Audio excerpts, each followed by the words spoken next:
MK jewellery বৰ্তমান সমগ্ৰ অসমৰ এটি চিনাকি নাম MK জুৱেলাৰী 24 বছৰে নিষ্ঠা সততাৰে ৰাইজৰ সেৱাত গুণগত উন্নত মানদণ্ডৰ হলমাৰ্কযুক্ত সোণ ৰূপ হীৰা আদি গহনা গাঁথৰিৰ বৰ্তমান এটি অত্যাধুনিক সম্ভ্ৰান্ত চালে চকুৰোৱা শ্বৰুমলৈ পৰিণত হৈছে ৰাইজৰ আপোন জুৱেলাৰী MK জুৱেলাৰী। বিয়া বাৰু জন্মদিন বা অন্য কোনো বিশেষ মুহূৰ্তত আপোনজনক যদি সোণ ৰূপ হীৰা বা অন্য যিকোনো গহনা উপহাৰ দিব বিচাৰে তেন্তে MK জুৱেলাৰীক সদায় পাব আপোনালোকৰ কাষত।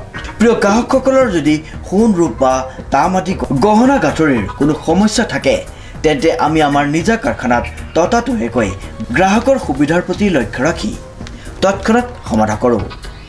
আপোনাৰ মৰমৰ পুত্ৰ বা জীয়ৰীৰ শুভ বিবাহৰ বাবে আমাৰ শ্বৰুমত হলমাৰ্কযুক্ত বিয়াৰ সম্পূৰ্ণ গহনা পোৱা যাব উচিত মূল্যত আৰু উচিত মানদণ্ডত। পুৰণি সোণৰ গহনা সলনি কৰি অত্যাধুনিক ন ডিজাইনৰ গহনা আমাৰ MK জুৱেলাৰীৰ পৰা ক্ৰয় কৰিব পাৰিব।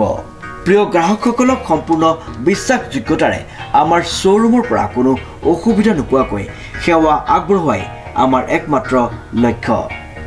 গতিকে আজিয়েই সপৰিয়ালে আহক আমাৰ শ্বৰুম MK জুৱেলাৰীলৈ আৰু লৈ যাওক আপোনালোকৰ সপোনৰ গহনা গাঁথৰিসমূহ। আমাৰ ঠিকনা MK জুৱেলাৰী ৰূপহীয়ালি ষ্টুডেণ্ট গেলেৰীৰ কাষত। নমস্কাৰ, নিউজৰ বাতৰিলৈ স্বাগতম জনাই ষ্টুডিঅ'ৰ মজিয়াত মই উৎপল দাস। চাওক আজিৰ বাতৰি। এক ব্যতিক্ৰমী চিন্তা আৰু পদক্ষেপ এখন গাঁৱৰ। কি এই ব্যতিক্ৰমী চিন্তা আৰু পদক্ষেপ চাওক আমাৰ এই প্ৰতিবেদনত। এখন গাঁৱৰ কৰ্মযোগী কাৰ্যপন্থাই আকৰ্ষিত কৰিছে সকলোকে, কাৰণ উত্তৰ পশ্চিম যোৰহাটৰ কমলাবৰীয়া যুৱ সংঘৰ সোণালী জয়ন্তী বৰ্ষৰ শুভাৰম্ভণি অনুষ্ঠান আয়োজন কৰা হৈছে। উক্ত সোণালী জয়ন্তী বৰ্ষৰ লগত সংগতি ৰাখি বৃহত্তৰ গাঁওখনৰ 100 জন লোক পৰলোক গমন কৰা ব্যক্তিসকলৰ প্ৰতিচ্ছবি অংকন কৰি তেওঁলোকক গায়ন বায়ন আৰু ধৰ্মীয় ৰীতি নীতিৰে তেওঁলোকৰ প্ৰতি শ্ৰদ্ধাঞ্জলি জ্ঞাপন কৰা হয়। স্বৰ্গগামী হোৱা গাঁওখনৰ 100 জন লোকৰ প্ৰত্যেকৰে জীৱনৰ সম্পৰ্কে এখন পুস্তিকা প্ৰকাশ কৰা হয়। উত্তৰ পশ্চিম যোৰহাটৰ অন্যতম সামাজিক অনুষ্ঠান কমলাবৰীয়া যুৱ সংঘ। কমলাবৰীয়া গাঁৱৰ অন্যতম সামাজিক সাংস্কৃতিক আৰু ক্ৰীড়াৰ অনুষ্ঠান কমলাবৰীয়া যুৱ সংঘৰ গৌৰৱোজ্জ্বল ইতিহাসত 50 বছৰ হৈ দিছে। এই 50 বছৰ পূৰ্তিৰ সময়ছোৱাত কমলাবৰীয়া যুৱ সংঘ বৰ্ষজোৰা কাৰ্যসূচীৰে আজিৰ শুভ উদ্বোধনী অনুষ্ঠান আয়োজন কৰিছে। এই শুভ উদ্বোধনী অনুষ্ঠানত পুৱাতেই 50 বছৰৰ 50খন পতাকা অঞ্চলটোৰ বিশিষ্ট ব্যক্তিসকলৰ জৰিয়তে 50খন পতাকা উত্তোলন কৰা হৈছে।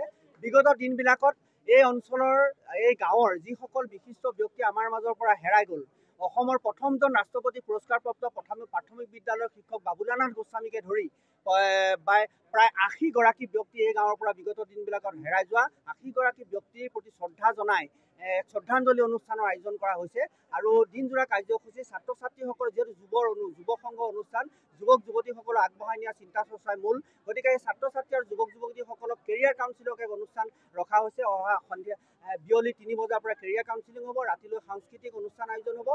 বৰ্ষজোৰা কাৰ্যসূচী আজি উদ্বোধনী অনুষ্ঠান আৰু আগন্তুক বৰ্ষটোত বিভিন্ন দিশত ক্ৰীড়া সাহিত্য সংস্কৃতি উন্নয়নৰ সকলো দিশতে আগবঢ়াই নিয়াই অহা বছৰ ইয়াত সামৰণি অনুষ্ঠান অনুষ্ঠিত কৰা হ'ব। এই সোণালী বৰ্ষৰ অনুষ্ঠানলৈ গাঁৱৰ সকলো স্তৰৰ লোক ওলাই আহি অংশগ্ৰহণ কৰা দেখা গ'ল আৰু গাঁৱৰ ৰাইজৰ উপস্থিতিত 50খন পতাকা উত্তোলন কৰা হয়। উক্ত অনুষ্ঠানত শ্ৰী ৰতনপুৰ বৰকলীয়া সত্ৰৰ সত্ৰাধিকাৰ আনন্দ চন্দ্ৰ গোস্বামীয়ে অংশগ্ৰহণ কৰা পৰিলক্ষিত হ'ল। 1973 চনতে প্ৰতিষ্ঠা হোৱা কমলাবৰীয়া যুৱ সংঘ আজি আমি সোণালী জয়ন্তী বৰ্ষ শুভাৰম্ভ কাৰ্যসূচী আৰম্ভ কৰিছোঁ। এই যোৱা 50 বছৰে উত্তৰ পশ্চিম যোৰহাটৰ সামাজিক সাংস্কৃতিক ক্ৰীড়াৰ ক্ষেত্ৰত কমলাবৰীয়া যুৱ সংঘই গুৰুত্বপূৰ্ণ ভূমিকা পালন কৰি আহিছে। আশা কৰোঁ আগলৈ এই ধাৰা অটুট থাকিব। আজি আমাৰ এই পতাকা উত্তোলনৰ কাৰ্যসূচীৰ লগতে স্মৃতিচাৰণ কাৰ্যসূচী আমাৰ সমাপন হৈছে। স্মৃতিচাৰণ কাৰ্যসূচীত আমাৰ গাঁৱৰ যিসকল বিশিষ্ট ব্যক্তি ইতিমধ্যে স্বৰ্গগামী হ'ল, তেখেতসকলৰ ৰাজহুৱাভাৱে স্মৃতিচাৰণ কৰা হৈছে আৰু তেখেতসকলৰ সমূহ জীৱনপঞ্জী সন্নিৱিষ্ট কৰি এখন পুস্তিকা উন্মোচন কৰা হৈছে। ভৱিষ্যত প্ৰজন্মৰ কাৰণে এই পুস্তিকাখন ইতিহাসৰ দলিল হিচাপে থাকি যাব।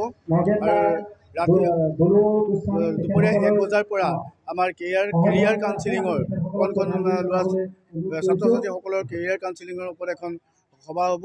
তাৰ পিছত সন্ধিয়া 8 বজাৰ পৰা সাংস্কৃতিক সন্ধ্যা আৰম্ভ হ'ব।